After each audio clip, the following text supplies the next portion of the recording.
वो एक्सपेंडिचर को 3 पार्ट में डिवाइड करता है। कहां से एक्सपेंडिचर आएगा, एक्सपेंडिचर के लिए पैसा कहां से आएगा, उस हिसाब से 3 पार्ट में डिवाइडेड है। सबसे पहला है कंसोलिडेटेड फंड ऑफ इंडिया, जहां से हमारी सारे खर्चे निकल के आते हैं। सरकार ने बजट में अगर कोई चीज पेश की है तो पैसा कहां से आएगा, कंसोलिडेटेड फंड ऑफ इंडिया से आएगा। इसी के अंदर जैसे हमारे टैक्सेस हो गए या कहीं से सरकार ने लोन लिया है तो वो सारी चीजें इसके अंदर आती हैं और वहां से खर्चा निकालते हैं। अब यहां पर खर्चा करने के लिए यानी कि कंसोलिडेटेड फंड ऑफ इंडिया से पैसा निकालने के लिए गवर्नमेंट को क्या चाहिए, गवर्नमेंट को पार्लियामेंट से अप्रूव कराना पड़ेगा, तभी वो खर्चा कर सकते हैं। ठीक है। दूसरा होता है कंटिजेंसी फंड ऑफ इंडिया।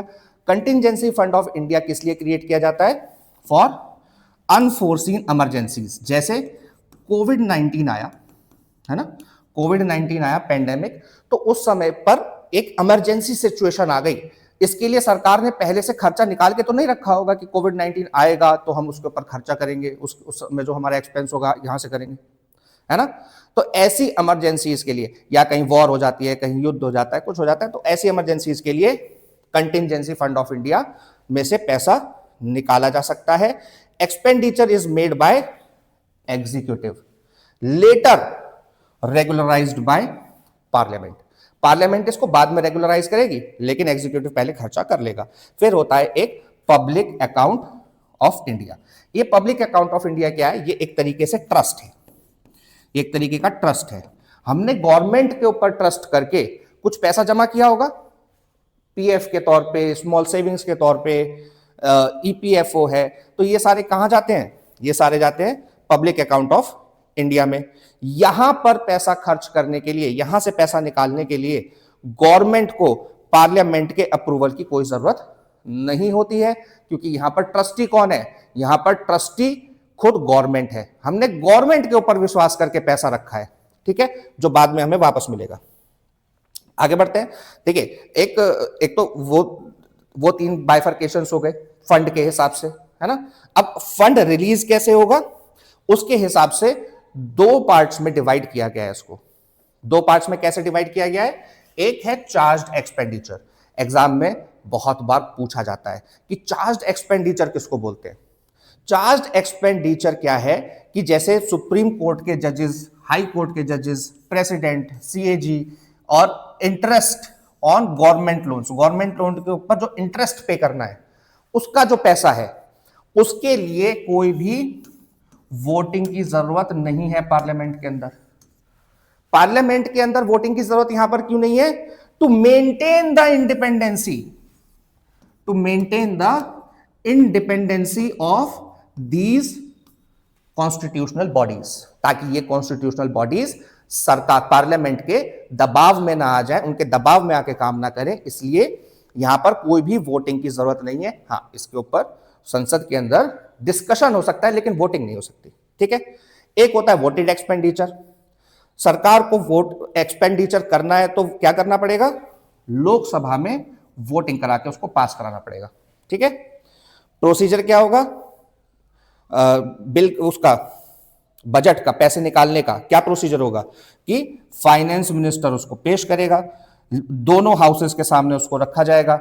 हाँ, लोकसभा की यहां पर सुप्रीमेसी रहेगी, जहां पर पैसा, मनी मैटर्स, जहां पर पैसे का मैटर है, वहां पर लोकसभा का अपर हैंड रहेगा हमेशा, followed by demand of grants and appropriation bill. तो डिमांड, अब बजट तो पेश कर दिया, अब पैसा कैसे निकालेंगे, पैसा निकालेंगे डिमांड ऑफ ग्रांट्स और एप्रोप्रिएशन बिल के द्वारा। कैसे होगा उसको समझते हैं थोड़ा सा। आर्टिकल 113 में दे रखा है क्या, demand of grants. Demand of grants क्या है कि इसके अंदर हर एक मिनिस्ट्री का, हर एक मिनिस्ट्री का डिटेल्ड एस्टिमेशन होगा एक्सपेंडिचर को लेके, ठीक है। इसके अंदर लोकसभा सिर्फ वोट कर सकती है, राज्यसभा का इसके ऊपर कोई से नहीं होता है, ठीक है। यहां पर अगर कोई चार्ज्ड एक्सपेंडिचर है तो उसके ऊपर वोट नहीं होगा, लेकिन अगर कोई वोटेड एक्सपेंडिचर है तो उसके ऊपर वोट होगा। अब इसका गिरने का क्या मतलब है, अगर ये पास ना हो पाए लोकसभा में, आर्टिकल 113 के अंदर जो डिमांड ऑफ ग्रांट है, अगर वो लोकसभा के अंदर पास ना हो तो इसका क्या मतलब है, that government has lost its confidence, government अपना कॉन्फिडेंस खो चुकी है, यानी कि गवर्नमेंट अब सस्टेन नहीं कर सकती। ठीक है, एप्रोप्रिएशन बिल होता है फिर उसके बाद। अब हमने ये तो पास कर लिया क्या, डिमांड ऑफ ग्रांट्स, लेकिन उसके बाद क्या, पैसा कैसे निकालेंगे? तो एप्रोप्रिएशन बिल आर्टिकल 114 के अंदर लाया जाएगा, legal authority to withdraw money from the consolidated fund of India. पैसा निकालने के लिए एप्रोप्रिएशन बिल ही लगेगा। ठीक है, यहां पर क्या है, डिमांड ऑफ ग्रांट्स, ग्रांट्स के लिए डिमांड रेज की जा रही है कि हमें इतना पैसा चाहिए। ठीक है, कौन इंट्रोड्यूस करेगा? Introduced in Lok Sabha, Rajya Sabha can not amend, Rajya Sabha इसको अमेंड नहीं कर सकता। Without this bill no spending is possible, बिना इस बिल को पास किए किसी भी तरह की स्पेंडिंग सरकार, किसी भी तरह का खर्चा सरकार, गवर्नमेंट नहीं कर सकती है। फिर एक आता है मनी बिल, बड़ा इंपॉर्टेंट है, लोग कंफ्यूज हो जाते हैं मनी बिल और फाइनेंस बिल के बीच में, तो आज ये कंफ्यूजन दूर करके जाएंगे। ठीक है, आर्टिकल 110 कहता है क्या, मनी बिल के बारे में बताता है आर्टिकल 110। ये क्या कहता है कि भाई अगर कोई भी बिल है जिसके अंदर imposition, abolition, regulation of taxes की बात है, withdrawal of money from consolidated fund of India की बात है, गवर्नमेंट बोरोइंग्स की बात है, चार्ज्ड एक्सपेंडिचर की बात है, तो ये सब किस में आएगा? ये सब कहलाएगा मनी बिल, ये सब कहलाएगा मनी बिल। ठीक है, ये सिर्फ लोकसभा में इंट्रोड्यूस किया जा सकता है, राज्यसभा इसको अमेंड नहीं कर सकता, रिजेक्ट नहीं कर सकता, वहां से पास होना आवश्यक है। ठीक है, केवल और केवल क्या कर सकता है राज्यसभा? इसमें रिकमेंडेशंस दे सकता है। ठीक है, उसके अलावा एक फाइनेंस बिल होता है, फाइनेंस बिल आर्टिकल 117 में दिया हुआ है। ठीक है, ध्यान रखेंगे आर्टिकल 117, 110 के अंदर मनी बिल, 117 के अंदर फाइनेंस बिल। अगर सारे मैटर, जितने भी उस बिल के अंदर मैटर हैं, जितने भी उस बिल के अंदर इश्यूज हैं, वो सारे के सारे कौन से हैं? आर्टिकल 110 वाले हैं, तो क्या कहलाएगा वो फाइनेंस बिल भी मनी बिल कहलाएगा।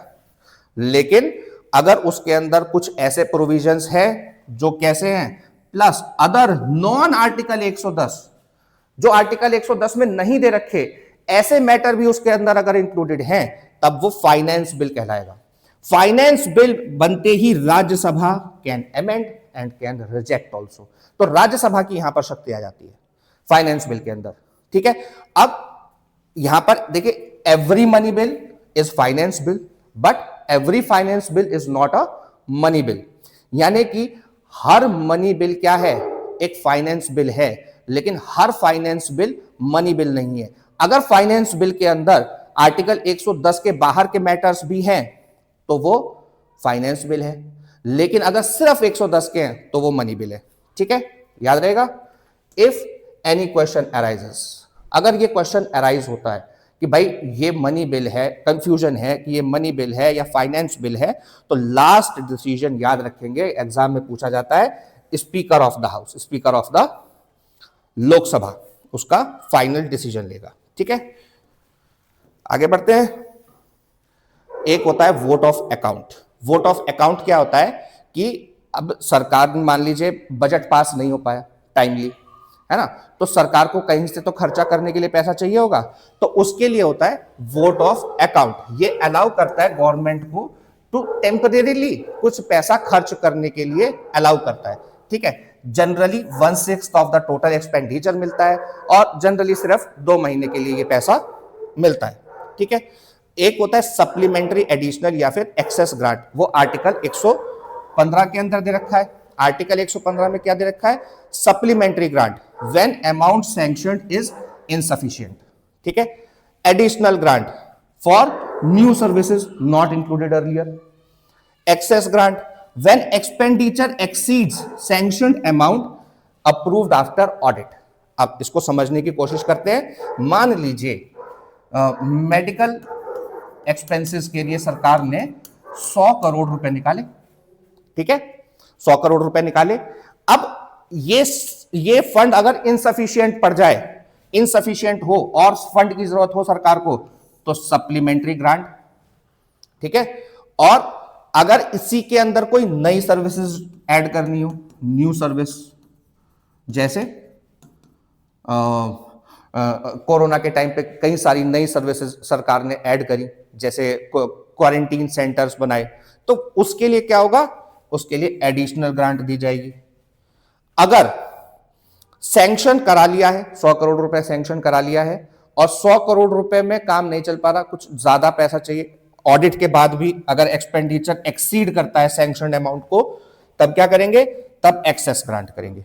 ठीक है, इसके अलावा एक होता है टोकन ग्रांट। टोकन ग्रांट मान लीजिए, सेम एग्जांपल लेते हैं कि हेल्थ के लिए या मेडिकल के लिए, हेल्थ के लिए 100 करोड़ रुपए सरकार ने सैंक्शन कर दिए। इसके अंदर 50 करोड़ रुपए रिसर्च एंड डेवलपमेंट के लिए दिए और 50 करोड़ रुपए इंफ्रास्ट्रक्चर डेवलपमेंट के लिए दिए। ठीक है, अब रिसर्च एंड डेवलपमेंट का काम हो गया 25 करोड़ रुपए में, और इंफ्रास्ट्रक्चर डेवलपमेंट के लिए यहां पर 25 करोड़ रुपए एक्स्ट्रा चाहिए, तो क्या होगा, तो टोकन ग्रांट किया जाएगा। इसके अंदर जनरली जो संसद है, जो पार्लियामेंट है, वो 1 रुपए नॉमिनल ग्रांट देती है। तो यहां पर क्या हो जाता है, यहां हेड्स शिफ्ट हो जाते हैं, स्कीम चेंज नहीं होगी, हेड्स शिफ्ट हो जाएंगे खर्चे के। तो ये 25 करोड़ रुपए यहां चले जाएंगे, वहां पर 75 करोड़ हो जाएगा, यहां पर 25 करोड़ हो जाएगा। ठीक है, क्लियर है ना, इजी एग्जांपल्स। एक देखिए, आर्टिकल 112 के अंदर ही एक फ्रेज यूज किया गया है, president cause it to be laid before the parliament.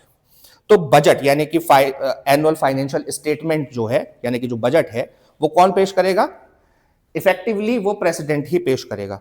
ठीक है, लेकिन चूंकि आर्टिकल 74 क्या कहता है, the president act on the aid and advice of the council of minister.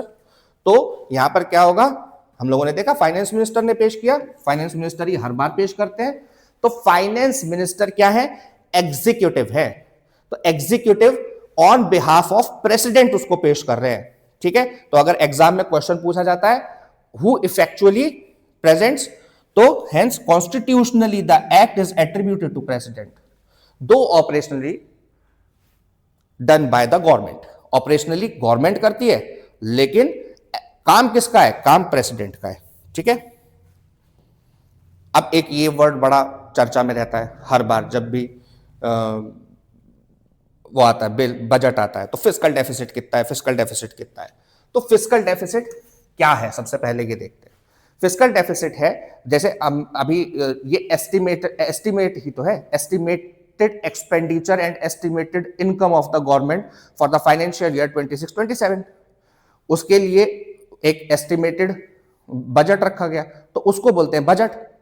उसके अंदर क्या है कि अगर हमारा जो टोटल एक्सपेंडिचर है उसमें से हम टोटल रिसीट्स माइनस कर दें, टोटल रिसीट्स माइनस कर दें उधार को छोड़ के, जो हमने डेट लिया है उसको छोड़ के, ठीक है, तो उसको क्या बोलेंगे, उसको बोलेंगे फिस्कल डेफिसिट। यानी कि जितना एक्सपेंडिचर होने वाला है उसमें हमारे पास कितना रुपया कम पड़ रहा है, जितना एस्टिमेटेड एक्सपेंडिचर हमने रखा है उसमें कितना रुपया हमारे पास कम है, यानी कि हमें कितना उधार लेना है, गवर्नमेंट को कितना पैसा उधार लेना है फॉर दिस फाइनेंशियल ईयर, उसको बोलते हैं फिस्कल डेफिसिट। ठीक है, अब देखिए रिवेन्यू रिसिप्ट, यानी कि जो टैक्स से या नॉन टैक्स रिवेन्यू जो आ रहा है, सरकार के कई तरीके से रिवेन्यू आते हैं, इंटरेस्ट आता है लोन का, कई जगह इन्वेस्टमेंट का रखा है, पीएसयूज का पैसा है, तो वो सारी चीजें इसके अंदर आती है। नॉन डेट कैपिटल रिसिप्ट, यानी कि जो लोन के अलावा जो लोन रिकवरीज हो रही हैं या सरकार ने कहीं पे इन्वेस्टमेंट किया हुआ है उसको डिसइन्वेस्ट कर रही है सरकार, उसका पैसा निकाल रही है सरकार, तो वहां पर क्या होगा, वो इसके अंदर ऐड हो जाएगा। ठीक है,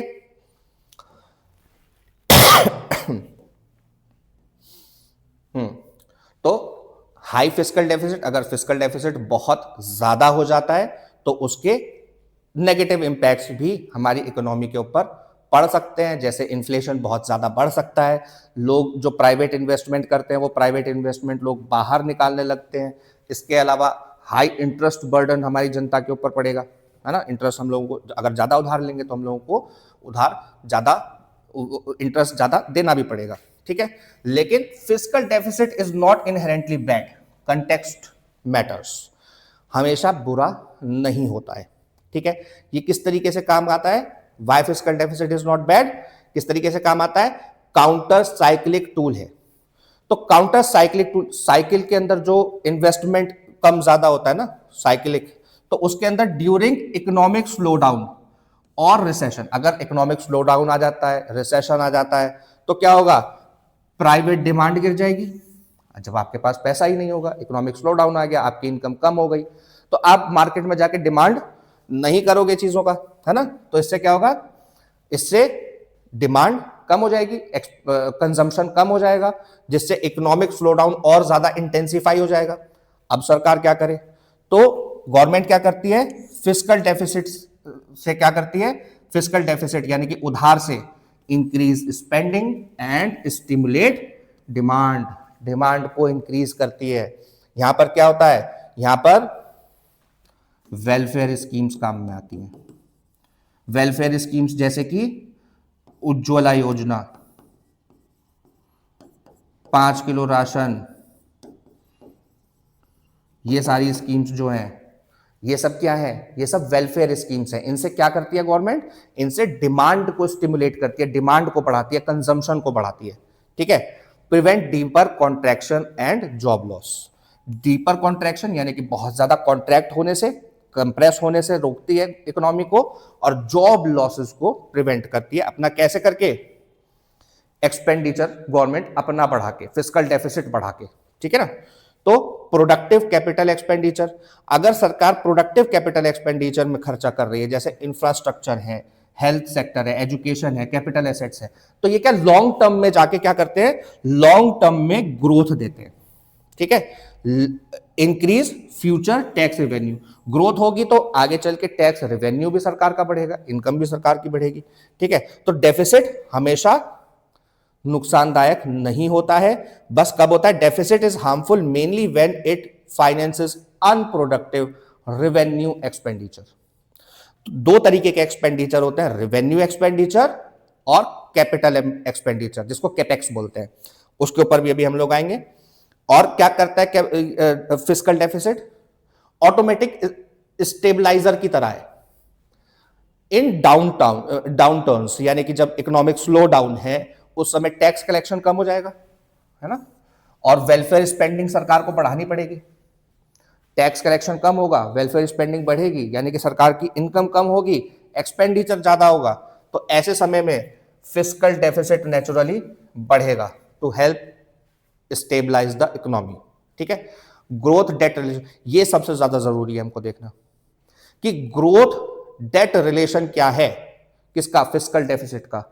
फिस्कल डेफिसिट का ग्रोथ जीडीपी ग्रोथ रेट और इंटरेस्ट रेट ऑन डेट, जैसे जीडीपी ग्रोथ रेट इस समय हमारी 7.4% के आसपास है, मतलब एस्टिमेटेड है इस साल की कि 7.4% होगी, तो टोटल जीडीपी का 7.4% मान लो 1000 करोड़ हो गया, मान लो 1000 करोड़, ज्यादा होगा, है ना। और इंटरेस्ट रेट ऑन डेट कितना है, यानी कि जो फिस्कल डेफिसिट है वो कितना है, 4.3%। अभी सरकार ने वो एस्टिमेट दिया है कि 4.3% फिस्कल डेफिसिट रहने वाला है। तो 4.3% फिस्कल डेफिसिट अगर इस 1000 करोड़ से कम है, if it is less than 1000 crore, तब तो ये ठीक है, तब तो ये मैनेजेबल है। लेकिन अगर इससे ज्यादा हो जाता है तब ये मैनेजेबल नहीं रह जाता, ठीक है। प्रॉब्लम कब बन जाता है, जब अनसस्टेनेबल डेट हो जाए, हाई इंटरेस्ट बर्डन हो जाए, इन्फ्लेशन बहुत ज्यादा बढ़ जाए और लोग प्राइवेट इन्वेस्टमेंट बाहर निकालने लगे। तो अब देखिए, centre aiming for 4.3 fiscal deficit for financial year 26-27। इसके क्या मतलब है, इसके मतलब ये है कि भाई पिछले साल का जो फिस्कल डेफिसिट था वो 4.4 था और हमने घटाकर कितना किया, 4.3 कर दिया, यानी कि 10 बीएसपी पॉइंट्स का रिडक्शन कर दिया। अब ये 10 बीएसपी पॉइंट्स का रिडक्शन, यानी कि इतना कम रिडक्शन क्यों, सरकार चाहे तो एक्सपेंडिचर करना बंद कर दे और ये 4.3% का खर्चा ना करे तो भाई फिस्कल डेफिसिट जीरो हो जाएगा, लेकिन उससे इकोनॉमिक स्लो डाउन आ जाएगा। तो क्यों जरूरी है, ठीक है।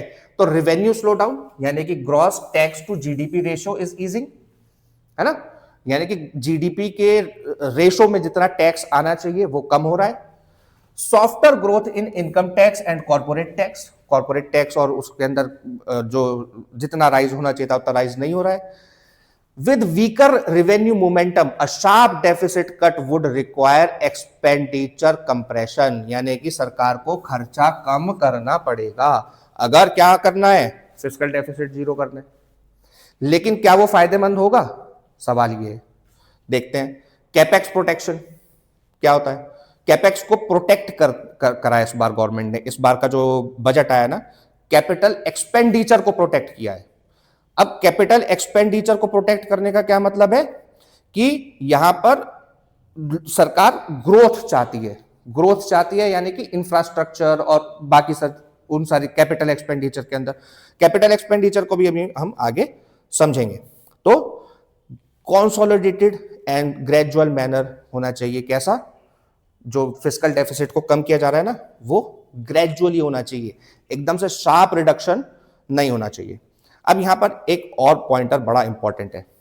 कह रहे कि 4.3% है फिस्कल डेफिसिट, 5% भी हो जाएगा तो क्या फर्क पड़ेगा, 6% भी हो जाएगा तो क्या फर्क पड़ेगा? इससे फर्क नहीं पड़ेगा कि परसेंटेज में क्या दिखा रहा है। फर्क किससे पड़ेगा?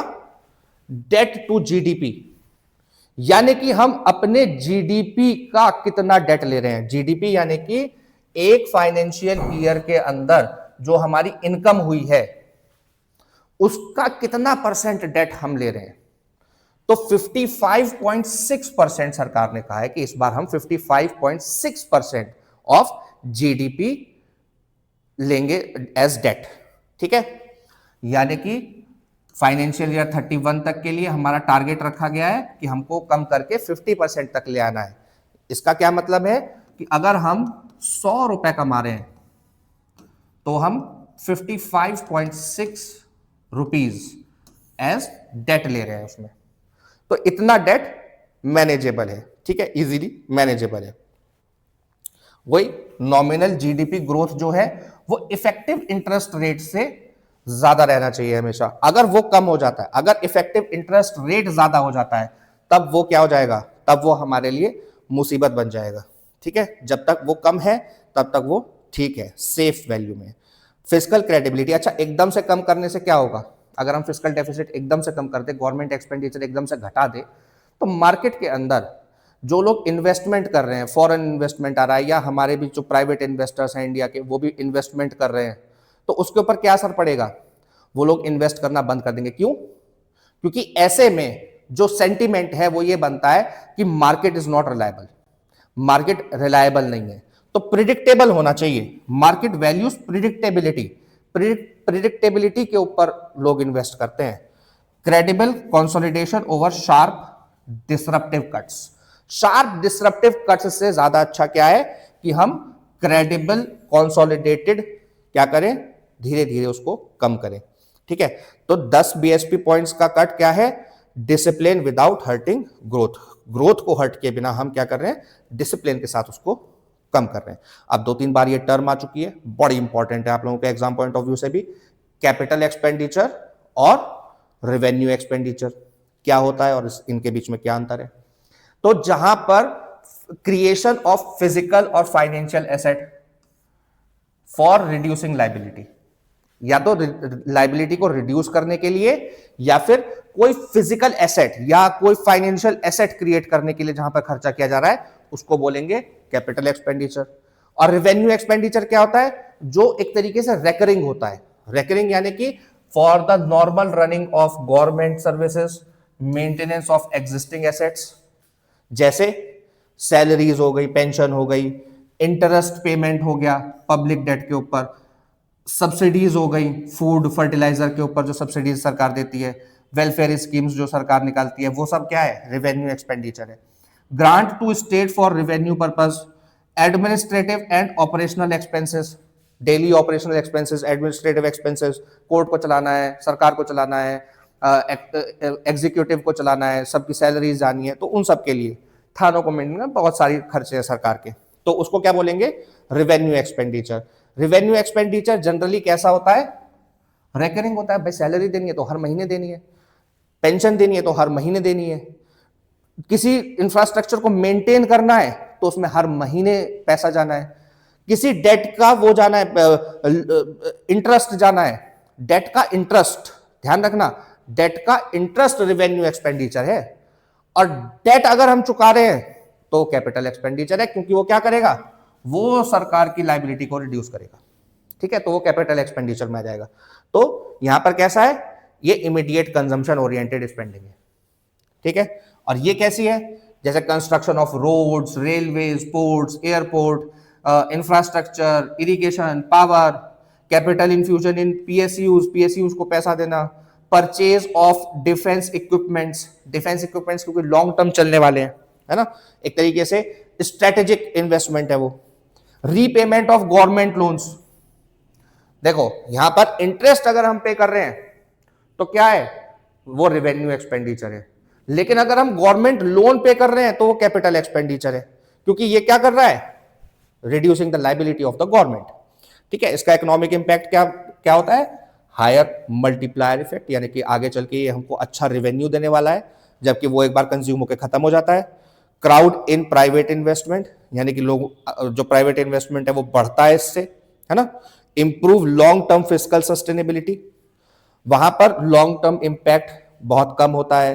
Revenue expenditure lead to revenue deficit, वहां पर रेवेन्यू डेफिसिट बढ़ता है उससे।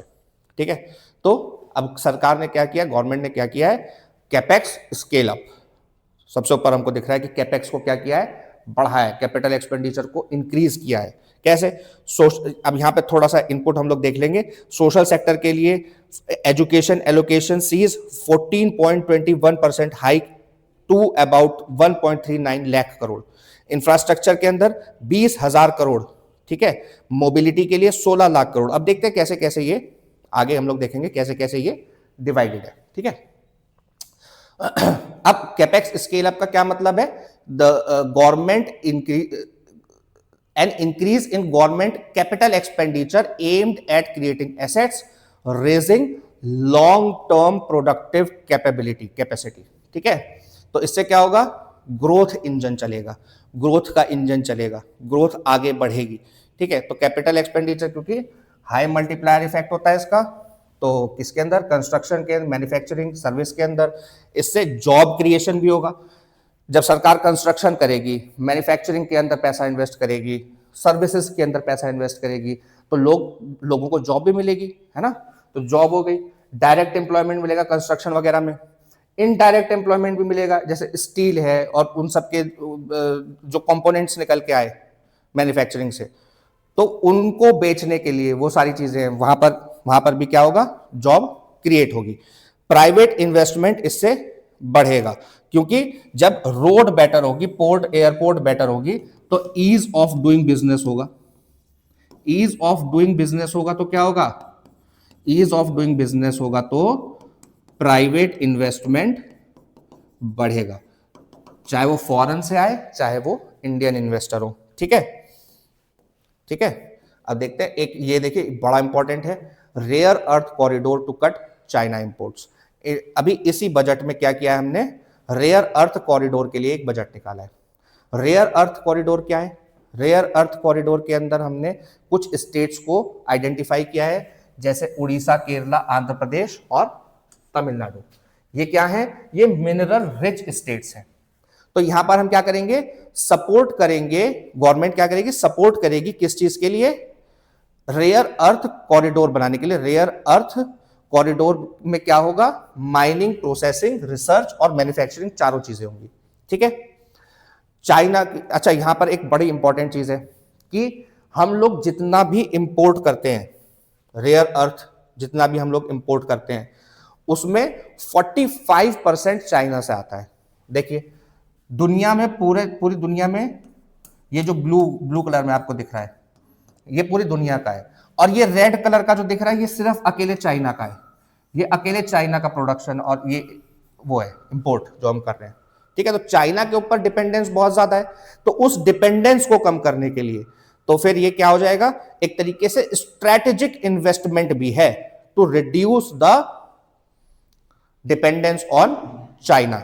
चाइना के ऊपर डिपेंडेंस कम करने से क्या होगा, या किसी भी देश के ऊपर हमारी स्ट्रैटेजिक ऑटोनॉमी स्ट्रांग होगी, हम और ज्यादा ऑटोनॉमस हो जाएंगे। स्ट्रैटेजिक ऑटोनॉमी बहुत ज्यादा जरूरी है हमारे लिए, है ना, क्योंकि अगर हम ऐसा नहीं करेंगे, अपनी स्ट्रेटेजिक ऑटोनॉमी को नहीं बढ़ाएंगे, तो जैसे आज यूएसए हमारे ऊपर प्रेशर बनाने की कोशिश कर रहा है डील्स को क्रैक करने के लिए, वैसे ही जिस देश के ऊपर हम डिपेंडेंट हो जाएंगे वो देश कल कोई कोशिश कर सकता है ना। और जरूरी क्यों है? देखो 90% प्लस ग्लोबल रिफाइनरी कैपेसिटी है चाइना के पास, स्ट्रॉन्ग माइनिंग स्केल चाइना के पास, रिसर्च एंड डेवलपमेंट और वैल्यू चेन चाइना की डेवलप्ड है, और वैल्यू चेन यानी कि जो ट्रेड चेन है, ट्रेड रूट्स है ना, ट्रेड के ऊपर भी चाइना का डोमिनेंस है। ठीक है, रेयर अर्थ एलिमेंट्स, ईवी हो गया, विंड टर्बाइंस हो गई, इलेक्ट्रॉनिक्स हो गया, डिफेंस सिस्टम हो गया, इन सब के मैन्युफैक्चरिंग के लिए जरूरी है। सेमीकंडक्टर बनाने के लिए भी क्या चाहिए हमको? रेयर अर्थ एलिमेंट्स चाहिए। ठीक है, what are rare earth elements, क्या होते हैं ये? तो 17 एलिमेंट्स हैं, इनको दो कैटेगरीज में डिवाइड किया गया है, लाइट आरईईज एंड हैवी आरईईज। लाइट आरईईज क्या होते हैं? लाइट रेयर अर्थ एलिमेंट्स जैसे लैंथिनम, सीरियम, नियोडाइनम, और हैवी में कौन से आते हैं? डिस्पोरियम और टर्बियम जैसे। ठीक है, और भी है, बहुत सारे हैं। तो इसमें एक तो देखो क्या करने वाले हैं हम लोग अभी तक क्या कर रहे थे? अभी तक हम लोग इंपोर्ट कर रहे थे, अब हम क्या करेंगे? End to end ecosystem develop करेंगे। किसका? रेयर अर्थ एलिमेंट्स का, यानी कि हम माइनिंग भी करेंगे, माइनिंग के बाद उसकी प्रोसेसिंग भी करेंगे।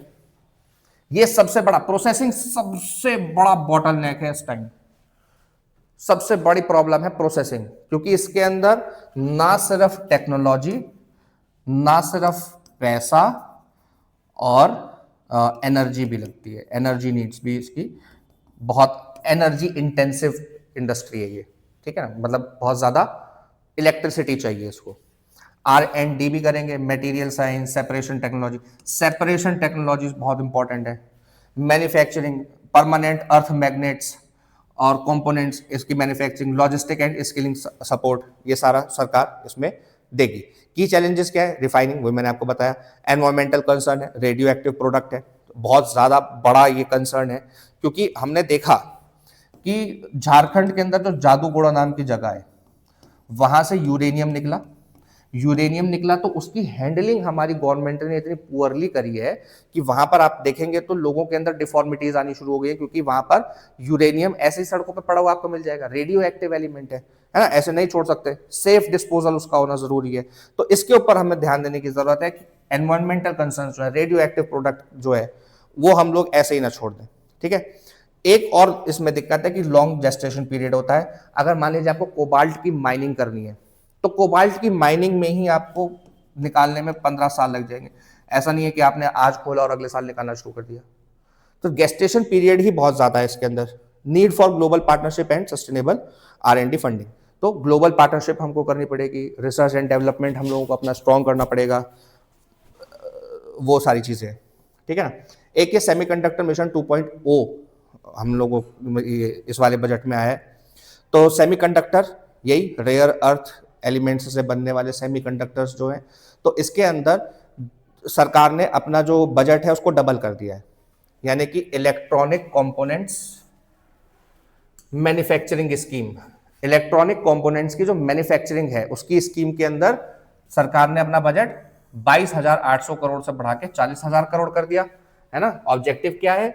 Strengthen India semiconductor and electronic manufacturing ecosystem, इसको डेवलप करना, इसको स्ट्रेंथन करना। ठीक है, तो बैकग्राउंड में देखें अगर हम लोग, तो कोविड-19 के समय पे जो एक स्ट्रेटेजिक वल्नरेबिलिटी निकल के सामने आई दुनिया के, उसका दुनिया ने फायदा उठाया।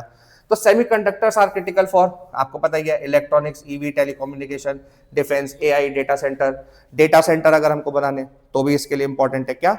सेमीकंडक्टर्स।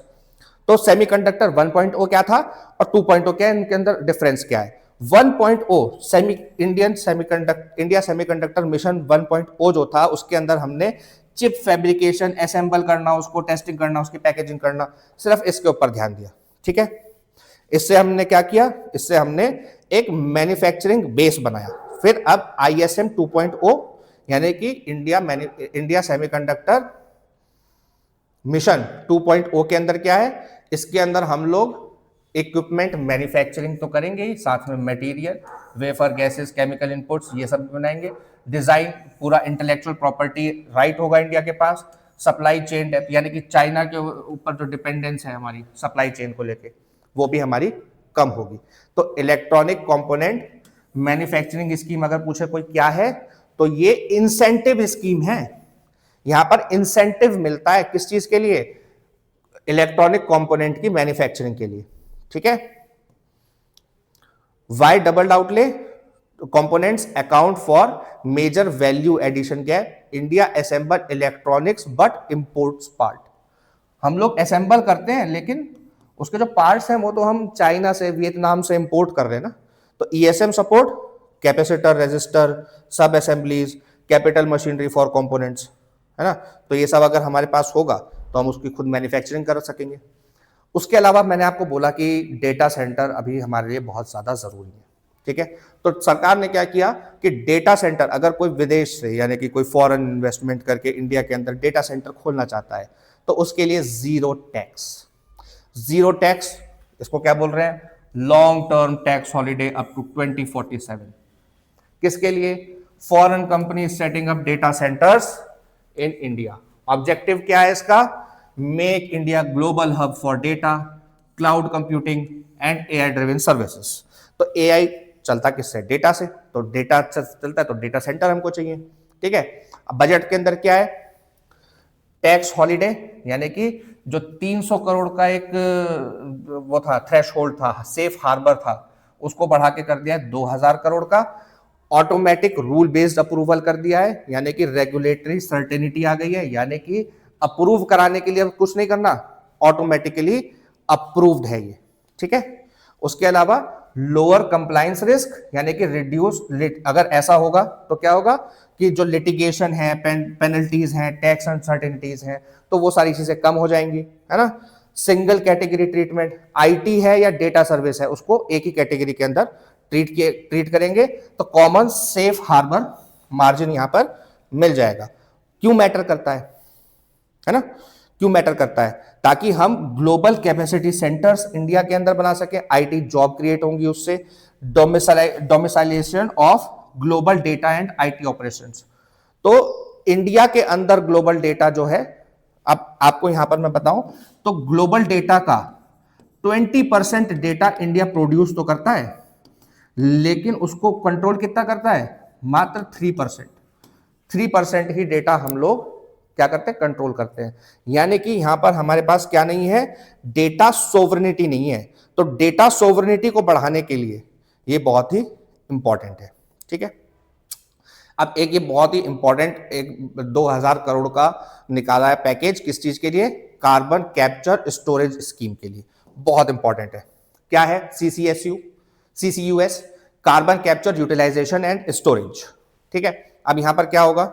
जैसे मान लो, मैं आपको वैसे बता दूं, मान लो कोई सीमेंट क्लिन है या कोई स्टील प्लांट है, तो उसके अंदर देखो एनर्जी एफिशिएंट या कार्बन जीरो बनाने के लिए दो तरीके हैं। ठीक है। पहला तो ये है कि जो हम उसके अंदर एनर्जी यूज कर रहे हैं, वो एनर्जी हम लोग रिन्यूएबल एनर्जी यूज करने लगे। रिन्यूएबल एनर्जी यानी कि non fossil fuel energy use करने लगे, तो वो क्या होगा? जो कार्बन एमिशन होने वाला था एनर्जी को क्रिएट करने के लिए, वो नहीं हुआ। लेकिन ये सारी जो इंडस्ट्रीज हैं, जैसे सीमेंट है, स्टील है, फर्टिलाइजर है, थर्मल पावर प्लांट है, इसके अंदर कौन सी एनर्जी हम यूज कर रहे हैं, उससे ज्यादा पॉल्यूशन नहीं हो रहा है। ज्यादा पॉल्यूशन किससे हो रहा है? केमिकल्स जो यूज हो रहे हैं। ठीक है। केमिकल्स जो यूज हो रहे हैं, तो उसको क्या करेंगे? उसमें जो कार्बन डाइऑक्साइड निकलती है उसको कैप्चर कर लेंगे। कैसे? जैसे मान लीजिए ब्लास्ट फर्नेस है, ये ब्लास्ट फर्नेस है, यहां से धुआं निकलता है। अब इसको यहीं पे अगर हम कार्बन को कैप्चर कर ले, स्टोर कर ले, वो स्टोर करके हम यूज भी कर सकते हैं। जैसे प्लास्टिक के बहुत सारे सामान बनाए जा सकते हैं उससे, और बहुत सारे बिल्डिंग मटेरियल्स जो काफी स्ट्रांग होते हैं, कार्बन से बनते हैं, बनाए जा सकते हैं। इसके अलावा हम इसको अंडरग्राउंड स्टोर कर सकते हैं। अंडरग्राउंड स्टोर करने से क्या होगा? वो हमारे एनवायरनमेंट को पॉल्यूट नहीं कर पाएगा। ठीक है। तो ये पूरा का पूरा था। उसके अलावा हम लोगों को पता ही है कि हमने अपने एनडीसी बना रखे हैं, nationally declared contributions according to COP, conference of parties, है ना। तो उसके अंदर हमारा एम है कि net zero in CO2 emission हमको बन जाना है कब तक, बाय 2070 तक। उसके अलावा भी एनडीसीज के अंदर बहुत सारे कमिटमेंट्स हैं हमारे इंटरनेशनली, तो उनको भी हमें पूरा करना है, ठीक है। तो उसके लिए काफी इंपॉर्टेंट है। तो मैंने ये पूरा आपको बता ही दिया कि renewable energy, efficient energy, green hydrogen, इनका यूज करके क्यों हम लोग उसको कार्बन न्यूट्रल नहीं बना सकते कुछ इंडस्ट्रीज को, तो वहां पर हमें कार्बन कैप्चर ही करना पड़ेगा, वही एक तरीका है। इसके अलावा जो CCSU अप्रोच है हमारी, वो ये है कि पॉइंट सोर्स कैप्चर करना है, यानी कि पॉइंट सोर्स जहां से पॉल्यूशन निकल रहा है वहीं पे उसको कैप्चर कर लेना है, ठीक है। Integration with existing plants, existing जो प्लांट्स हैं उसके अंदर CCUS लगाने, ठीक है। उसके अलावा इंडिजिनस टेक्नोलॉजी, अपनी टेक्नोलॉजी डेवलप करनी है CCUS को लेके। फर्स्ट R&D, पहले हम लोग लैब स्केल करेंगे, फिर पायलट प्रोजेक्ट्स लगाएंगे, फिर उसका डेमोन्स्ट्रेशन होगा, फिर उसका कमर्शियलाइजेशन होगा, फिर कमर्शियल यूज में उनको हम ला पाएंगे। तो फेज रोड मैप है, short term research and pilot, फिर मीडियम टर्म यानी कि थोड़ा सा और समय के बाद डेमोन्स्ट्रेशन प्लांट्स, फिर लॉन्ग टर्म में कमर्शियल स्केल डेवलपमेंट, ठीक है।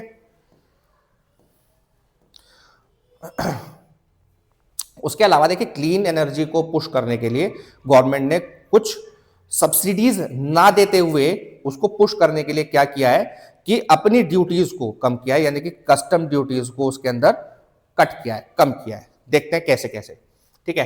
तो सबसे पहले देखिए, सोलर एनर्जी है, तो सोलर एनर्जी के लिए क्या किया है गवर्नमेंट ने, सबसे जरूरी देखिए, सोलर एनर्जी के लिए सबसे जरूरी क्या है कि हम मैन्युफैक्चरिंग कर सकें किसकी, सोलर पैनल की। और सोलर पैनल किससे बनता है, सोलर पैनल के ऊपर जो ग्लास जैसा लगा होता है ना, वो बनता है सोडियम एंटीमोनेट से, ठीक है, सोडियम एंटीमोनेट से। तो इसके ऊपर पहले 7.5% टैक्स हुआ करता था, जो कि अब सरकार ने 0 कर दिया। बेसिक कस्टम ड्यूटीज जो थी, कस्टम ड्यूटीज 7.5% थी, जिसको घटा के 0 कर दिया। इससे क्या होगा, मैन्युफैक्चरिंग ही सबसे बड़ा इशू है कि हम लोग क्योंकि सस्ता मैन्युफैक्चर नहीं कर पाते, इसलिए हमको क्या करना पड़ता है, इंपोर्ट करना पड़ता है चाइना से, वियतनाम से, साउथ कोरिया से, इन सब कंट्रीज से हम सोलर पैनल्स को इंपोर्ट कर रहे हैं। क्यों कर रहे हैं, क्योंकि हमारा जो सोलर पैनल है वो उनके इंपोर्टेड सोलर पैनल से महंगा है, तो हमको इंपोर्टेड वाला ही चाहिए क्योंकि सस्ता है।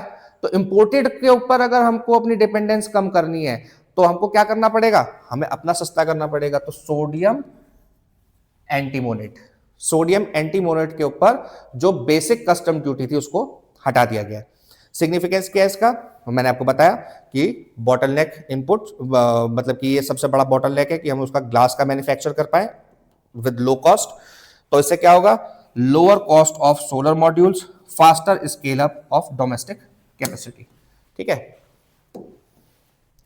आगे बढ़ते हैं। एक देखिए बैटरीज, लिथियम आयन की जो बैटरीज होती है जिसमें हम लोग एनर्जी स्टोर करते हैं, तो उसके ऊपर भी स्पेसिफाइड कैपिटल गुड्स के ऊपर ड्यूटी एग्जेम्पशन दिया गया है, ताकि हम क्या कर सके, बैटरी एनर्जी स्टोरेज सिस्टम को डेवलप कर सके लिथियम आयन सेल्स से, ठीक है। उसके अलावा nuclear energy support, you can link it with sustainable harnessing and advancement of nuclear technology act 2025, यानी कि शांति एक्ट 2025 से भी हम लोग इसको कनेक्ट कर सकते हैं। कैसे, देखिए यहां पर क्या किया गया है, कस्टम ड्यूटी एग्जेम्पशंस दिए गए हैं किस चीज के लिए, फॉर स्पेसिफाइड कंपोनेंट्स जो कि न्यूक्लियर पावर प्लांट में यूज होते हैं, जैसे कंट्रोलर्स हो गए, एब्जॉर्बर रॉड्स हो गए, और भी सारे कंपोनेंट्स के ऊपर ड्यूटी कट, ठीक है ना। ड्यूटी कट्स यानी कि वो सस्ता मिलेगा। तो इससे क्या होगा, जो हमारा न्यूक्लियर एनर्जी मिशन है उसको भी सपोर्ट मिलेगा, और डेवलप जो हम डेवलप करना चाहते हैं, indigenous small modular reactors. Small modular reactors हम लोग अभी भी यूज कर रहे हैं, लेकिन वो इंडिजिनस नहीं है, तो टोटली इंडिजिनस बनाने का प्लान है बाय 2033। स्मॉलर मॉड्यूलर रिएक्टर्स क्या होते हैं, छोटे छोटे न्यूक्लियर रिएक्टर पावर प्लांट्स, ठीक है। तो इसका बजट में क्या है, atomic energy outlay increased by 2% and nuclear energy research allocation increased by 8%, ठीक है। अभी हमारा जो फ्यूचर विजन है वो thorium based nuclear power plants बनाने का है, ठीक है।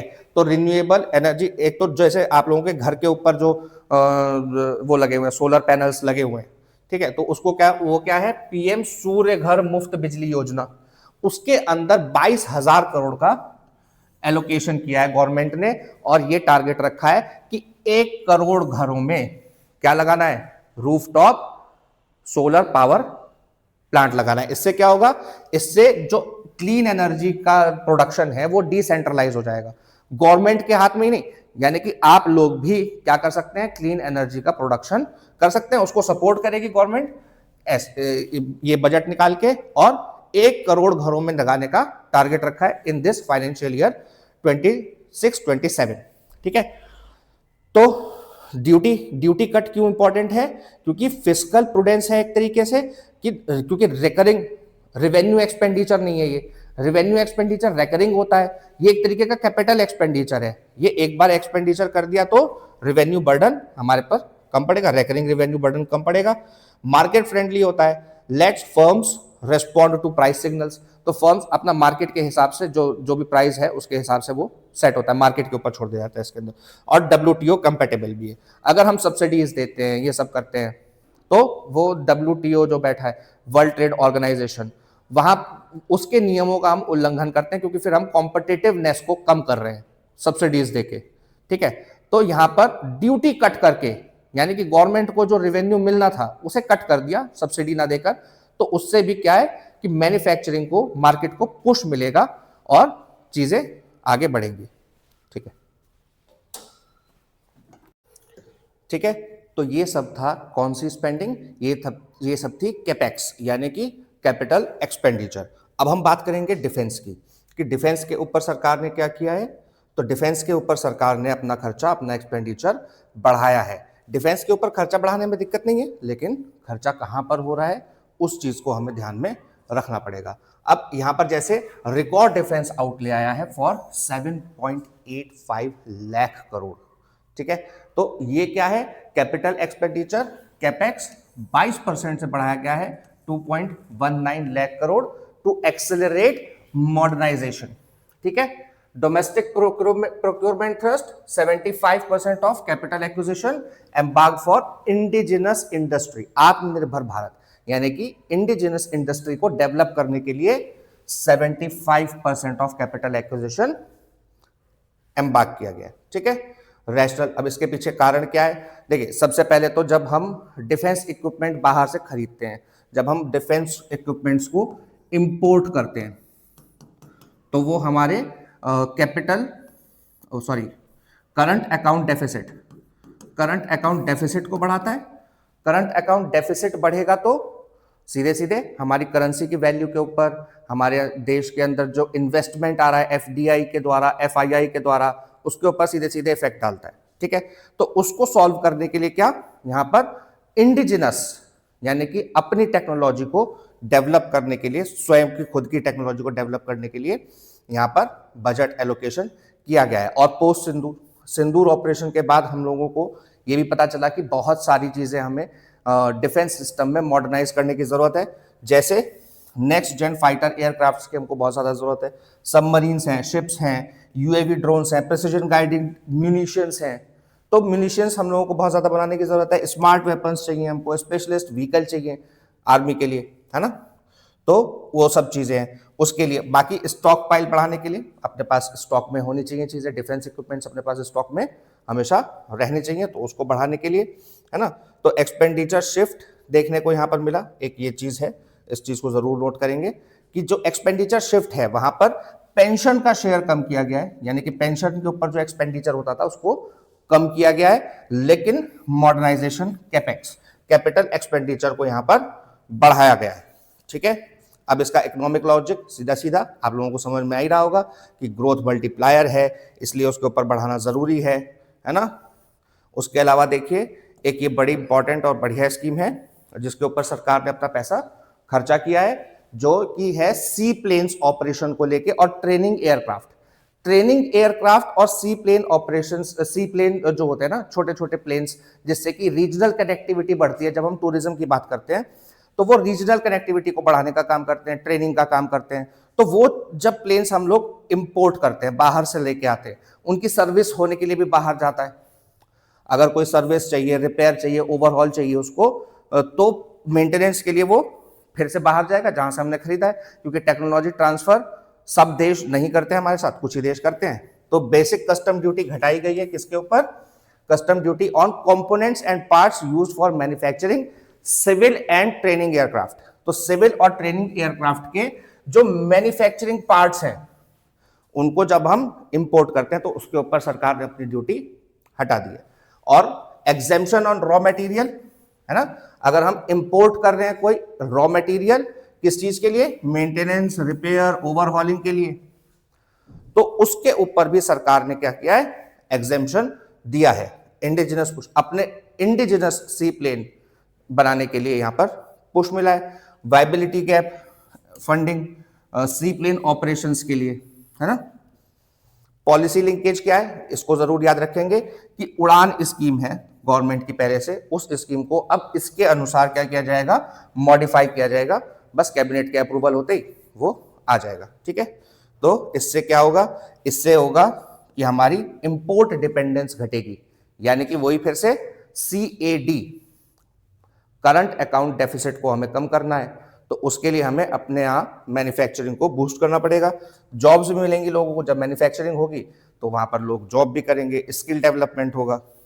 Improved regional connectivity, tourism boost. छोटे छोटे प्लेन्स होते हैं, सी के ऊपर चलते हैं, पानी के ऊपर चलते हैं, है ना, आप लोगों ने देखे होंगे, तो उनको बनाने की यहाँ पर बात हो रही है। उससे regional connectivity, last mile connectivity यहाँ पर मिलती है, ठीक है। उसके अलावा ये देखेंगे, ये भी एक बड़ी अच्छी इंपॉर्टेंट स्कीम है। यहाँ पर 10,000 करोड़ रुपए दिया गया है, किस लिए? इंडिजिनस कंटेनर मैन्युफैक्चरिंग के लिए। अब ये किस चीज के लिए है? ये जो हमारे नेशनल वाटरवेज हैं, तो 20 नए नेशनल वाटरवेज को बनाने का प्लान किया गया है। Proposal for dedicated freight corridors waterways, जैसे ब्राह्मणी और महानदी के ऊपर बनाने का NW5 नेशनल वाटरवे 5 है उसके ऊपर। Aim to raise waterway share freight in freight from 6 to 12%, ठीक है। इससे चीपर ट्रांसपोर्ट हो जाएगा, MSMEs को, फार्मर्स को सपोर्ट मिलेगा, ठीक। अब एक ये बड़ा इंपॉर्टेंट है, इसको भी ध्यान रखेंगे, एग्जाम में पूछा जा सकता है। टूरिज्म को बूस्ट करने के लिए यहां पर क्या बनाया जा रहा है? इको फ्रेंडली ट्रेल्स बनाए जा रहे हैं, इको ट्रेल्स, हाइकिंग ट्रेल्स बनाए जा रहे हैं, ठीक है। इकोलॉजिकली सस्टेनेबल ट्रांसपोर्ट ट्रेल्स कहां कहां पर बनाए जाएंगे? Himachal Pradesh, Uttarakhand, Jammu Kashmir, western Ghats, eastern Ghats. उसके अलावा कोस्टल रीजन्स में जैसे उड़ीसा हो गया, कर्नाटका हो गया, केरला हो गया, पुलिकट लेक हो गई, तो यहां पर ट्रेल्स बनाई जाएंगी, वॉकिंग ट्रेल्स बनाए जाएंगे, जिससे कि टूरिज्म को बढ़ावा मिले। और बर्ड वॉचिंग के लिए भी उड़ीसा, कर्नाटका ये काफी जाने जाते हैं बर्ड वॉचिंग के लिए, है ना। उसके अलावा cultural heritage push, 15 archaeological sites हैं जहां पर जिनको प्रिजर्व किया जाएगा और डेवलप किया जाएगा, ठीक है। अब स्किलिंग के लिए ये बड़ा इंपॉर्टेंट है कि नेशनल इंस्टीट्यूट ऑफ हॉस्पिटैलिटी बन रहा है। तो चूंकि देखिए यहां पर एक गैप है इंडिया के अंदर, जब हम टूरिज्म की बात करते हैं तो इंडिया की इमेज एक ऐसी है कि इंडिया में जाएंगे तो स्कैम हो जाएंगे या फिर वहां पर हॉस्पिटैलिटी बढ़िया नहीं मिलेगी। तो हॉस्पिटैलिटी को बढ़ाने के लिए ये एक अच्छा कदम है, और उस गैप को फिल करने के लिए जो एक फॉरेन टूरिस्ट जब इंडिया में आता है तो उसको क्या दिखता है इंडिया के अंदर और किस तरीके की सुविधाएं मिलती है, ठीक है। Digital initiative, national destination digital knowledge grid बनाया गया है to document cultural, spiritual and historic sites. तो उनको रिकॉर्ड करने के लिए, डॉक्यूमेंट करने के लिए national destination digital knowledge grid है, ठीक है। याद रखेंगे, इंपॉर्टेंट है, एग्जाम में डायरेक्टली पूछा जा सकता है, ठीक है। एक ये 7 नए रेल कॉरिडोर्स बनाए गए हैं, 4000 किलोमीटर ये चलेंगे, 16 लाख करोड़ रुपए का इसके लिए पैकेज निकाला गया। अब इनको क्या बोला जा रहा है? ये एग्जाम में पूछा जा सकता है, इनको बोला जा रहा है ग्रोथ कनेक्टर्स। कहां से कहां तक? मुंबई से पुणे, फिर पुणे से हैदराबाद, हैदराबाद से फिर बेंगलुरु, हैदराबाद से चेन्नई, फिर चेन्नई से बेंगलुरु, दिल्ली, वाराणसी और वाराणसी से सिलीगुड़ी, ठीक है, तो ये कॉरिडोर्स बनाए जाएंगे, हल्का सा याद रख लेंगे, कोई दिक्कत नहीं है। देखिए इसके अंदर एग्रीकल्चर के अंदर बहुत ही थोड़ा सा हाइक दिया है सेंट्रल गवर्नमेंट ने, तो ये एक इशू है। इसके अंदर क्या कह रहे हैं, देखिए अब यहां पर रियलिटी चेक मिलता है कि वेलफेयर स्कीम, कैपिटल एक्सपेंडिचर तो ठीक है कि कैपिटल एक्सपेंडिचर आप कर रहे हैं, लेकिन कैपिटल एक्सपेंडिचर बढ़ाने के साथ साथ जो आप फिस्कल डेफिसिट को कम कर रहे हैं, तो फिस्कल डेफिसिट को कम कर रहे हैं तो कहीं से तो पैसा कट कर रहे होंगे, है ना, कहीं से तो पैसा कट कर रहे होंगे, तो वो कहां से कर रहे हैं, वो वेलफेयर स्कीम से कर रहे हैं, यानी कि जो रेवेन्यू एक्सपेंडिचर है उसको सरकार कम कर रही है। ठीक है, अब देखते हैं, देखिए ओवरऑल एग्रीकल्चर रिसीव 2.6% इंक्रीज, ठीक है, सिर्फ 2.6% इंक्रीज, मार्जिनल इंक्रीज इसको बोलेंगे, यानी कि 1.3 लाख करोड़ रुपए का हो गया, जबकि 30,000 करोड़ रुपए इस बार बढ़ाए गए। तो ये हमें यहां पर देखने के लिए मिल रहा है कि एग्रीकल्चर हमारे यहां हिस्टोरिकली अंडर फंडेड है। तो अब हमें एग्रीकल्चर को अगर इंटरनेशनल मार्केट में, अभी जैसे इंडिया लगातार देशों के साथ एफटीए करते जा रहा है, फ्री ट्रेड एग्रीमेंट्स कर रहा है, हालांकि अभी तक एग्रीकल्चर को हमने उसमें इंक्लूड नहीं किया किसी भी एफटीए के अंदर, लेकिन क्या हमें एग्रीकल्चर को कॉम्पिटिटिव नहीं बनाना है, क्या हमें एग्रीकल्चर को कभी भी दुनिया के लिए मार्केट ओपन नहीं करना है एग्रीकल्चर का, क्या हमारा किसान, क्या हमारा फार्मर उस लेवल पे नहीं आ सकता, तो उसके लिए क्या जरूरी है, उसके लिए सरकार का इन्वेस्टमेंट जरूरी है।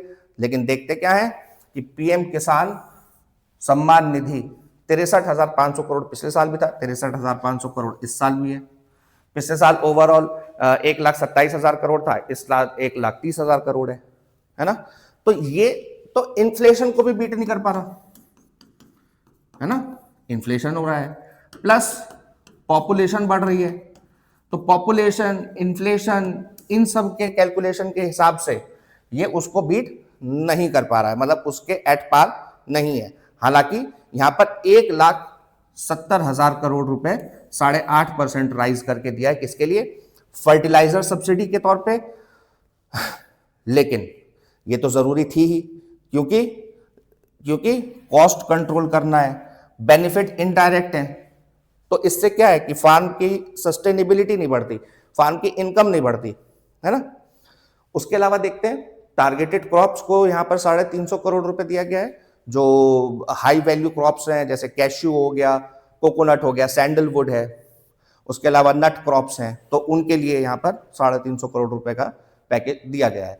150 करोड़ रुपए, इसको जरूर याद रखेंगे, भारतीय विस्तार, ये क्या है, भारतीय विस्तार एआई बेस्ड एडवाइजरी सिस्टम है, जहां पर एग्री स्टैक और आईसीएआर डेटा यहां पर आपको इसके आधार पे ये आपको क्या देगा, एडवाइस देगा। आईसीएआर क्या है, Indian council for agriculture research, तो एग्रीकल्चर रिसर्च के आधार पे आपको क्या मिलेगा, भारतीय विस्तार पे आपको एआई बेस्ड एडवाइजरी मिलेगी। ठीक है, तो एम क्या है इसका, to improve productivity and decision making through customised advisory. अब यहां पर देखते हैं एग्रीकल्चर रिसर्च के लिए जो एलोकेशन है उसको घटा दिया गया है 4 से 5%। Rising concern about long term productivity, long term productivity कैसे बढ़ेगी, जो क्रॉप्स हैं वो क्लाइमेट रेजिलिएंट कैसे बनेंगी, जो क्रॉप्स हैं उनके अंदर इनोवेशन कैसे होगा, रिसर्च कैसे होगी, तो जब इसका एग्रीकल्चर रिसर्च का आप फंड घटा दोगे, तो यहां पर क्या है, देखिए फार्मर्स का क्या कहना है, फार्मर्स तो बहुत नाराज है, फार्मर्स कह रहे हैं कि भाई साहब एमएसपी के लिए कोई एक्सपेंशन नहीं दिया आपने, है ना, नो फार्म डेट रिलीफ, जो किसान लोन लेता है उसके ऊपर कोई रिलीफ नहीं दिया, limited response to global trade and price volatility, जो प्राइस वोलेटाइल है और जो ग्लोबल ट्रेड है उसके अनुसार तो बिल्कुल भी पैकेज दिया ही नहीं है, लिमिटेड रेस्पॉन्स है उसके ऊपर, है ना।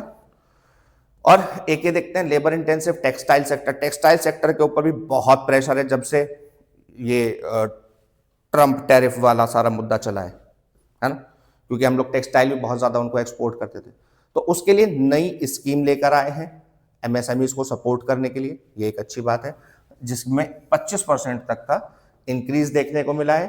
तो ओवरऑल क्या है, budget announces new schemes and higher allocations to revive labour intensive textile and MSME. तो यहां पर देख लेंगे, स्कीम्स याद रखेंगे, इंपॉर्टेंट है, पूछी जा सकती हैं। मेगा टेक्सटाइल पार्क्स बनाए जाएंगे, उसके अलावा textile expansion and employment scheme, ठीक है, ये इंट्रोड्यूस की गई है। National handloom and handicraft programme, khadi and handloom को बूस्ट मिला है, ये गांधीयन इनिशिएटिव है, हमारा पुराना है। Tax eco initiative for sustainable and globally competitive textiles, ठीक है। और देखिए ये मेगा टेक्सटाइल पार्क को कैसे याद रखेंगे, किस चीज के लिए याद रखेंगे, वैल्यू एडिशन और टेक्निकल टेक्सटाइल। टेक्निकल टेक्सटाइल से याद रखेंगे किसके लिए, मेगा टेक्सटाइल पार्क बना रहे हैं, ठीक है। Textile expansion and employment scheme to modernise traditional cluster, जो ट्रेडिशनल क्लस्टर है उनको मॉडर्नाइज करने के लिए क्या है, textile expansion and employment scheme. तो इसके अंदर machinery, technology upgradation, common testing and certification, ये सारी चीजें, मतलब उसका स्टैंडर्डाइजेशन एक तरीके से कर दिया जाएगा। National handloom and handicraft programme, आप लोगों को पता है, वीवर्स आर्टिजन्स के सपोर्ट करने के लिए।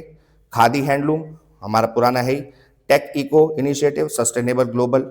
और समर्थ 2.0, समर्थ 2.0 क्या है, टेक्सटाइल में स्किलिंग जो अपग्रेड होती है, स्किलिंग अपग्रेड के लिए, तो उसके लिए टेक्सटाइल स्किलिंग इकोसिस्टम है समर्थ 2.0, इसको याद रखेंगे, इंपॉर्टेंट है ये सारी स्कीम्स, एग्जाम में पूछी जा सकती हैं।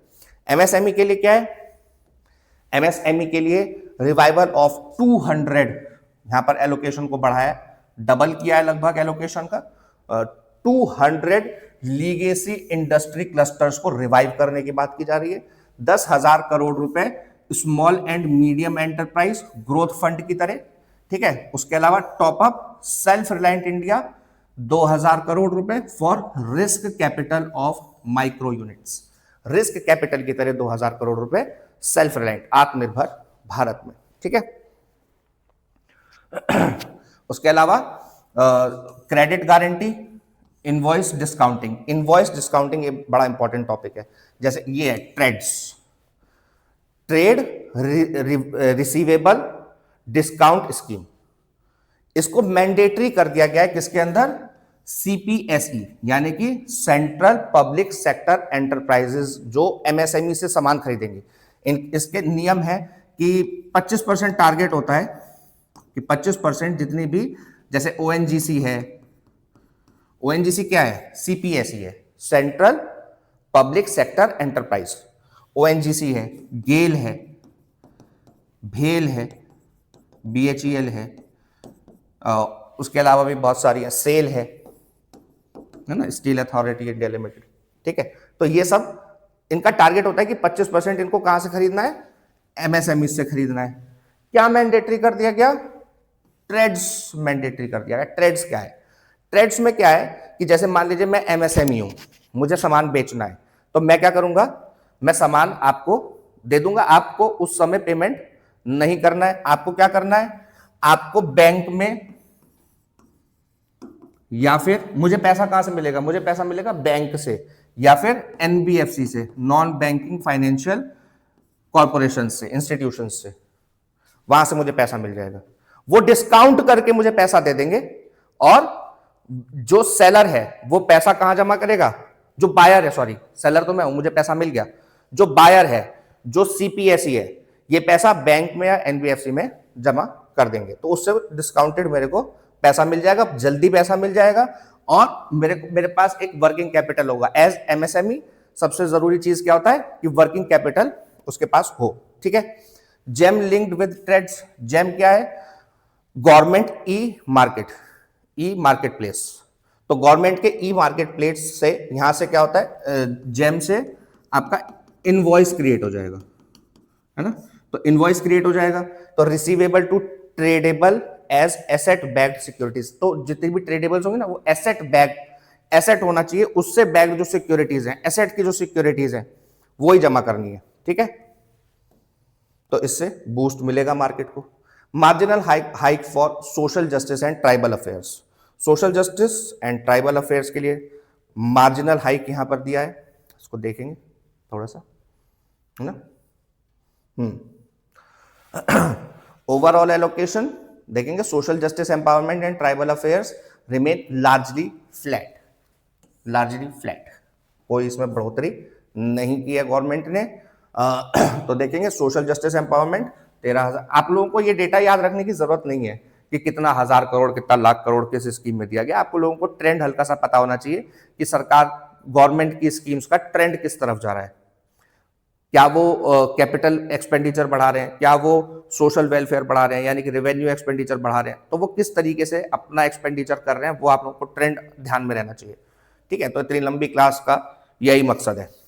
ठीक, और उसके अलावा देखिए जैसे सीड स्कीम है, seed scheme economic empowerment scheme है फॉर डीएनटीज। डीएनटीज क्या होती है?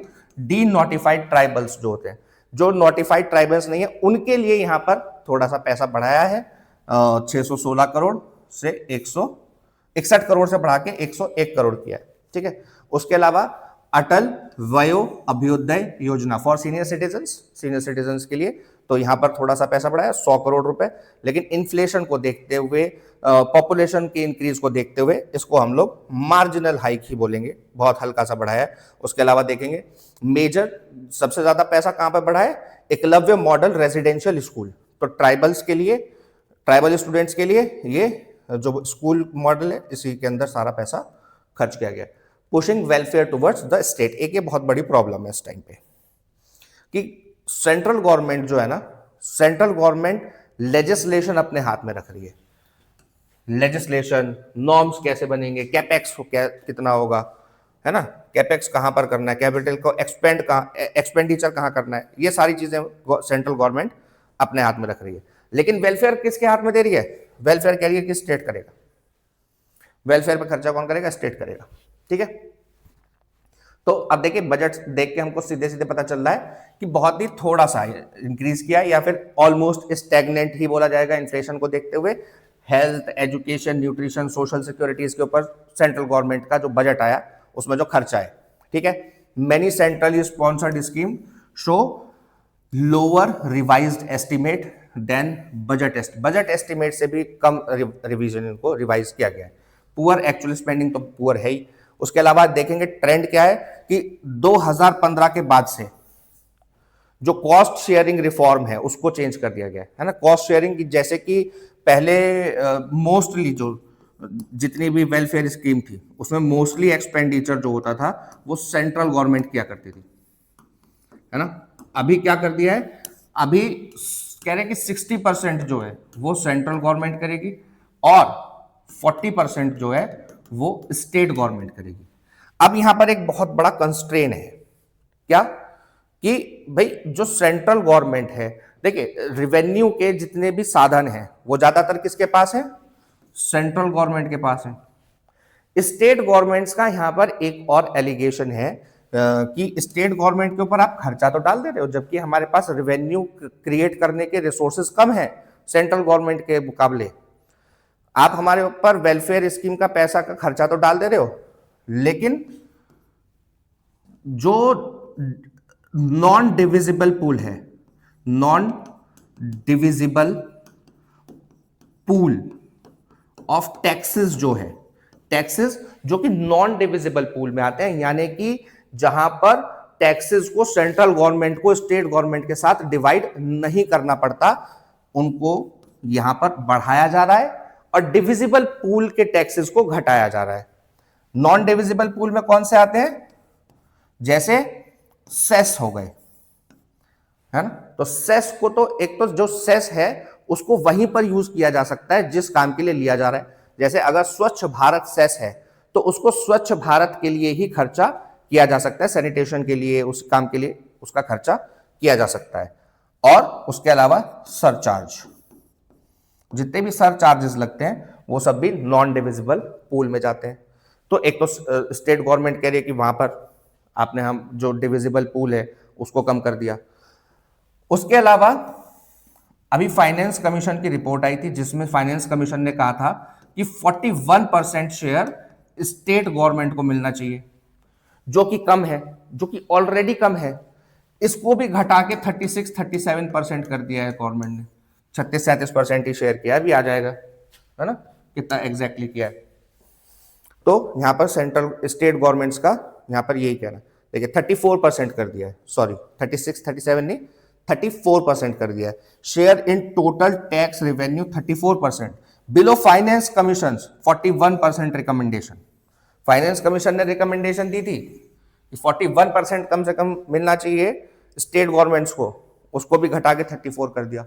उसके अलावा देखिए rural development, urban development, social welfare, इसके अंदर पैसा कम किया है। उसके अलावा प्रधानमंत्री आवास योजना ग्रामीण, जल जीवन मिशन, मनरेगा जो कि अब विकसित भारत जी राम जी हो गया है, उसमें भी पैसा कम खर्च किया है।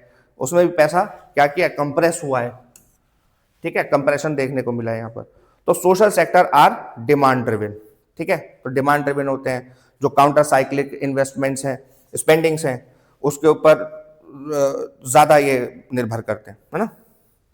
उसके अलावा देखिए इकोनॉमिक इंप्लीकेशन इसका क्या होगा, जो बर्डन है फिस्कल बर्डन। अब भाई फिस्कल जो पैसा खर्च होना है तो वो कहीं ना कहीं से तो होगा, तो उसका बर्डन सीधे rural area, agriculture, social welfare के ऊपर आएगा। तो कहीं से तो कट कहां से कट करेंगे, है ना। न्यू रूरल जॉब स्कीम, वही विकसित भारत जी राम जी। तो विकसित भारत जी राम जी के अंदर कितना खर्चा किया है सरकार ने इस बार, 95,000 करोड़ नई स्कीम के लिए। विकसित भारत ग्रामीण गारंटीड रोजगार एंड आजीविका mission act 2025, 43% hike for rural employment, जिसमें कि 30,000 करोड़ रुपए सेपरेटली दिया गया है मनरेगा के पेंडिंग लाइबिलिटीज को क्लियर करने के लिए। ठीक है, ठीक है, यहां पर हाइक देखने को मिल रहा है। लेकिन मनरेगा के अंदर क्या होता था, मनरेगा के अंदर 100 दिन की गारंटी मिलती थी, रोजगार गारंटी, है ना। यहां पर 125 दिन की रोजगार गारंटी दी जा रही है। और उसके अलावा 8.65 crore active job card holders हैं, जो कि आने वाले समय में बढ़ेंगे, पॉपुलेशन भी बढ़ रही है। तो इसके एस्टिमेट के हिसाब से 2.3 लाख करोड़ रुपीस मिलने चाहिए थे, जो कि कम है। अच्छा, इसके अंदर भी 60-40 शेयर यहां पर रखा गया है कि 60% सेंट्रल गवर्नमेंट करेगी, 40% स्टेट गवर्नमेंट करेगी। ठीक है, अब देखिए इन दोनों में अंतर क्या है मनरेगा और जी राम जी में। तो जी राम जी एक तो देखिए स्कीम ड्रिवन है, वो डिमांड ड्रिवन थी, वहां पर स्टेट्यूटरी राइट था टू डिमांड वर्क। यहां पर स्कीम एम्प्लॉयमेंट एश्योरेंस है, लेकिन स्कीम ड्रिवन है। ये डिमांड ड्रिवन थी, ये डिमांड ड्रिवन थी। डिमांड ड्रिवन मतलब ये बनाई ही इसलिए गई थी ताकि गांव से जो माइग्रेशन हो रहा है उस माइग्रेशन को रोका जा सके।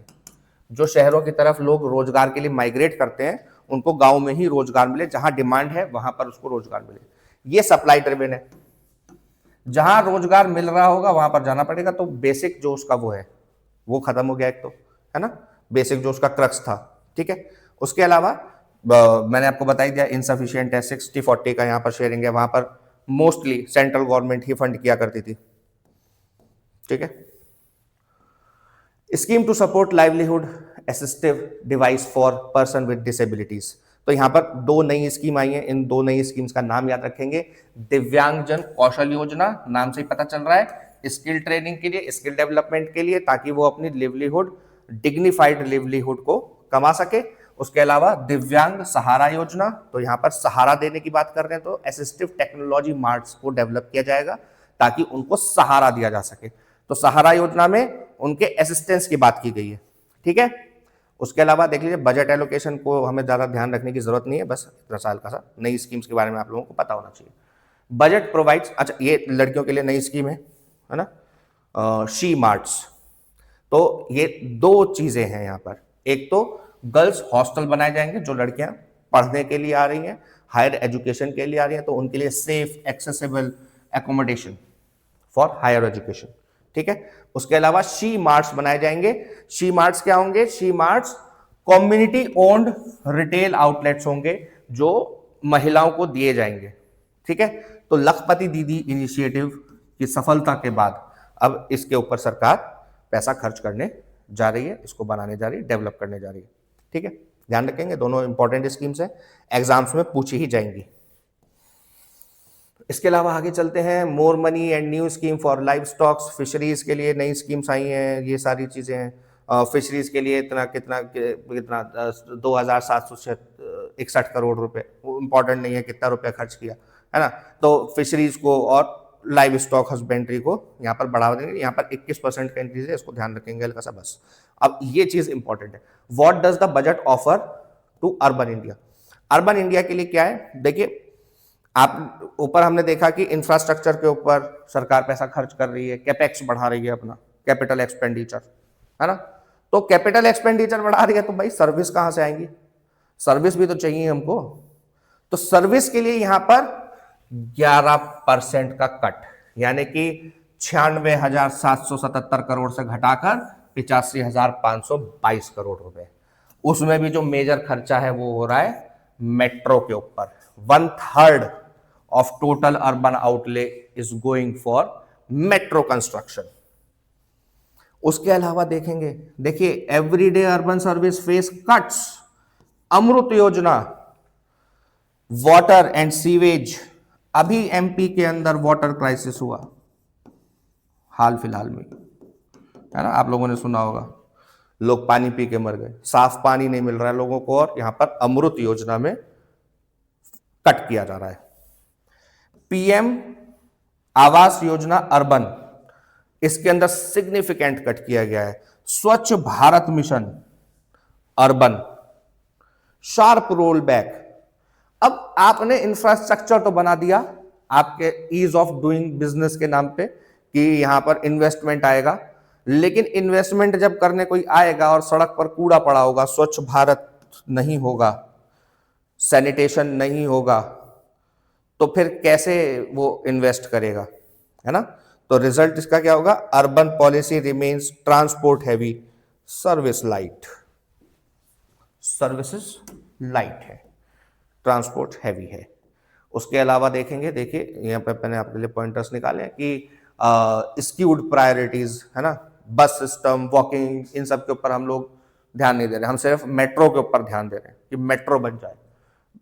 वॉकिंग है, साइकिलिंग है, ट्रांसपोर्ट के और भी साधन हैं, उनके ऊपर कोई भी खर्चा नहीं कर रहे हैं। Urban inequality, reduce spending on housing, sanitation, water, जो बेसिक चीजें हम लोगों को चाहिए। अगर कोई व्यक्ति शहर में आता है, अर्बन पुअर है, शहर में रहने वाला गरीब है, मार्जिनलाइज्ड है, तो उसको क्या चाहिए, घर चाहिए, सैनिटेशन चाहिए, वाटर चाहिए, साफ पानी चाहिए ना। तो उसके लिए उसके ऊपर खर्चा सरकार ने बढ़ाया है।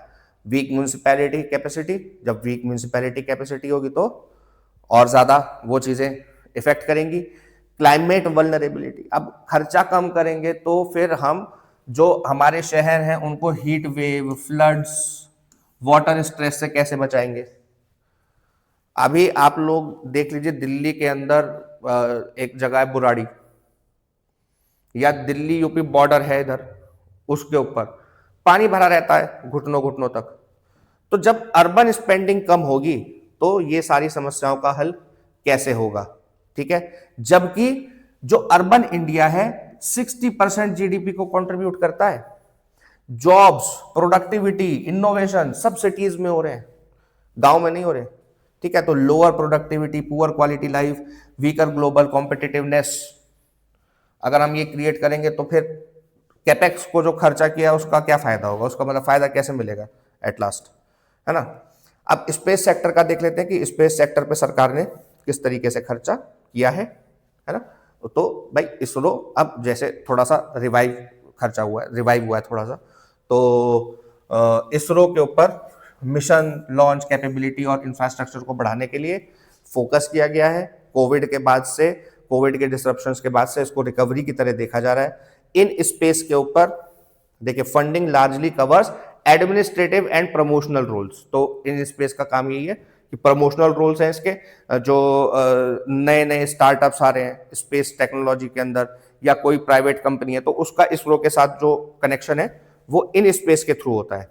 New space India limited expected internal resource budget support put to overall space ecosystem outlay around 15,000 crore रुपए का, ठीक है।